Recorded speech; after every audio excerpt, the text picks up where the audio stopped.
So, dahil Pasko, ayan, sa umaga lang kami nagsimba. Hindi na kami nagsimba sa gabi dahil nga may pakain kami sa gabi. So, ayan, yan yung church ng amo ko. Sumama lang ako sa kanila. So, nung time na nagsimba kami, yun pala yung araw ng pageant ng mga bata. Para siyang caroling.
So guys, dito ipapakita ko yung regalo ko sa Pasko. Pasensya na, nag-voice over lang po ako dahil yung video ko po ay wala palang boses. Hanggang ngayon wala pa rin akong boses. So, yun nga, yung ipapakita ko dito is yung regalo sa Pasko. Yung una is yung kwintas, yung ang unang regalong natanggap ko hindi ngayon, nung nakaraang Pasko pala, kasi 2024 na tayo ngayon. So, yung iba din, yung binigay is yung damit. Hindi naman masyadong maraming gamit ngayong natanggap ko ngayong Pasko. Mostly is nakakash lang yung mga binibigay nila. Dahil alam nila na hindi kami palagi doon. Mahihirapan kami sa kalisod na magdala dito, guys. Kasi nga, doon kami nag-celebrate ng Pasko sa Lebanon. So, yan nga. Ayan, yung damit yung pinapakita ko. So, yung isa rin is yung yan yung para siyang turban, anong tawag yun? Yung headband ba? So, yan. Tsaka, yan. Yan nga. Ano ba yan? Turban? Hindi ko alam anong pangalan yan. Headband, basta ganun. Yan na yan. So, yan na nga. Yung kwintas na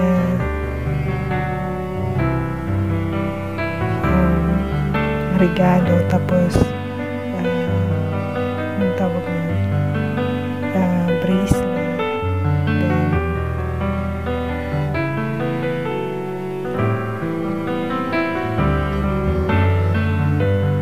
yan yung bracelet.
Yung panganay at saka yung pangalawa.